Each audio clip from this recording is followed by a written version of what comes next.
Ghana surpassed a lot of African countries like Nigeria. Uganda wins the cleanest country in Africa aside South Africa, should I say, after South Africa. Even though there are some arguments down the comment section, people kept saying things like it's Rwanda, it is not South Africa. It is only South Africa that is cleaner than Ghana. I'm going to show you guys the videos, even when Nigerians were seen talking about the fact that Nigeria should work more on their cleanliness. He even went further to share a lot of things Ghanaians do to ensure that their country is top-notch and cleanliness is ascertained. Let me quickly show you guys the videos, and of course more videos of people talking about the fact that it is only in Ghana. It can never be done anywhere. Let's watch this video. Which of these African countries do you think is the most cleanest country? Nigeria or Ghana? Ghana. Ghana or Sierra Leone? Ghana. Ghana or Uganda? Ghana. Ghana or Ethiopia? I think Ghana. Ghana or Sudan? Ghana. Ghana or South Africa? South Africa. I remember the first time I went to Ghana and I threw trash from a bus outside the bus, like outside window. We Nigerians, when we drink pure water or eat snacks in the bus, normally it's default for us to throw the trash outside the bus because we don't want to litter the bus for the driver. It's out of respect. You understand? That's why they say you are a product of your environment. So when I finished eating the snacks, I threw the nylon outside. It was like Ghanaians wanted to eat me. People in the bus were like, hey, no, hey, we don't do that here. So they realized I was Nigerian. And then they calmed down. And the mate was like, oh, next time you don't do that, you throw it in the bus. I was like, but it will dirty the bus for you guys. He said, oh, no problem. You dirty the bus, we will sweep it. In Ghana here, we don't litter the environment. Another day too, I was walking around Circle and I saw a white man throw something. And they asked him to pick it up. He was doing stuff on head. Baba no be smart, you know. They had him sweep the entire park. It's crazy. So you guys put this in mind. See the way soldier man they clean Ghana. And it's not the only one. There are plenty soldier men and police officers who are taking their off days to clean their community. Imagine say soldier man can't see you. This soldier man where they sweep this gutter like this, they carry shovel, they pack gutter, can't see you. Say they throw something, the kind popo where you go chop. So this advice for you, people who want to visit Ghana, no matter what you do, don't litter their country. They may play with everything, they may joke even on funeral days, but when it comes to littering their country, that's a no-no for them. Yeah, guys, to all the Nigerians on this app, to all the Nigerians on this platform, I think it is high time we all become very serious, because I don't know, I posted a video here and I've seen some Nigerians commenting that this is not Ghana, this is UK. This is UK. This you are seeing here is not UK. This is Ghana. To all the Nigerians saying this is not Ghana, this is UK, this is UK. This is not UK. This is Ghana. You can ask anybody, they'll tell you what you are seeing here. It's Ghana. If you want to say Ghana is beautiful than UK, fine, you can say Ghana is beautiful than UK. Everybody will agree with you on that. But you are seeing Ghana and you are saying this is not. The way that Ghanaians speak here, it's just like, it's so soft. I love it. Like the way you guys like say like pasta. I love it so much. And I love the way you guys say Jesus as well. You say Jesus. This is me being so for real. That's probably one of my favorite African accents. I just love it. Ghanaian accent. I like any South African accent, like South African. I love the South African accent too. Like what? These accents, they're just flows off your tongue. Like, wow. Pick up my Ghanaians, man. So before I share this powerful video of a young man that actually said that Kwame Nkrumah is his grandfather, is it grandfather or his goddad? And of course, he shared some histories behind his existence and everything. This particular video you guys are going to watch now is touching. Even when I went to the comment section, a lot of Ghanaians kept saying that they dropped a tear, like tears were rolling off their cheeks when they watched this video. So I'm going to let you guys watch too and feel the same way. Meanwhile, let me say something. Ghanaians are happy people. Ghanaians are blessed people. If everyone, people that are not even Ghanaians, are giving you guys the accolades, please do not feel any less of yourself. Do not let any social banters, online banters to get to you, because to be very honest, you guys are doing just fine and you're getting it right. Let's hear him. The greatest African ever. Let me tell you a little story about my granddad. I've read this book so many times now, probably the third or fourth time, and every time I read it, I come to the same realization. This man he wasn't just ahead of his time. I'm convinced that he could see into the future. And, you know, Nkrumah came from very humble beginnings, very humble. He grew up in a small village in Ghana, raised by a single mother after his dad passed away. And he had nothing. He had nothing but a vision that would change Africa forever.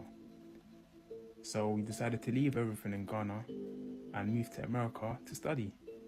And when he was out there, he worked multiple jobs. He was doing everything he can to survive, sleeping on trains. But he got multiple degrees. He got his PhD. He became a professor. He became a leading voice against colonialism. And it was at that time that he started to realize that true independence isn't just about Ghana gaining independence. It was about all of Africa. It was about liberating Africans all over the world. And so he went back to Ghana, and he didn't just dream about it, he made it happen. He led Ghana to independence, and on that day, on that historic day, he said something that would shock everyone. He said, the independence of Ghana is meaningless unless it's linked up with the total liberation of the African continent. Because for him, it wasn't just about Ghana. It wasn't about power, it wasn't about status, it wasn't about money, it wasn't about any of that. It was a fight against something much bigger. And that's one thing that all of us can learn from Nkrumah. You can never dream too big, because when they start to doubt you, when they tell you that you're thinking too far ahead, you're being unrealistic, you're being too ambitious, it's not that your vision is not possible, it's that they can't see your vision. They can't see as far as you can. And when you start to doubt yourself, when you start to lose sight of that vision, it becomes much harder to get it back. And that's exactly what happened. They couldn't see what he saw. And they fought against him. They overthrew him. They tried to silence him. They banned all his books. They tried to erase him from history. But as we all know, his legacy lives on. And 60 years later, it's only now that people are just now starting to realize that this man was right. Kwame Nkrumah is such a blessing. He is not just a blessing to Ghana. He is a blessing to Africans as a whole, to the world as a whole. So when this man was actually saying a lot of nice things about him, I was not surprised, because of course I read history and I know his impact even on Nigeria. He even left his footprints in this country, Nigeria. God bless you. You did great, and I know that your legacy will continue to live on. So let's get back to the video. We heard what Kofi Cavalli said, and the importance of you trashing things. I can randomly drive and see people throwing things from their car. Banana peels, orange peels. I'm like, what is going on? We are always there to blame the government, that government is not doing well, that our country is that. But then what is your own contribution to ensure that the cleanliness... God, I don't even know where to start from. To ensure that Nigeria is clean. Let me say something. You see, Lagos, Nigeria is the dirtiest. Lagos, Nigeria is the dirtiest for me. If I go out to show you guys the gutters, I know people might be like, why are you showing too much? I can randomly go outside to video the gutters, how the gutters look like drainage system in this country is in total shamble.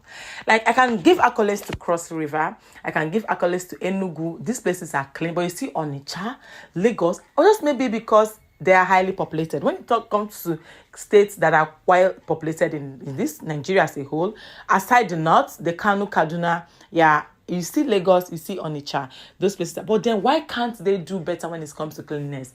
I think days have actually gone when we use our population to brag. If you know your country is populated, then match up with the energy. Match up with the energy.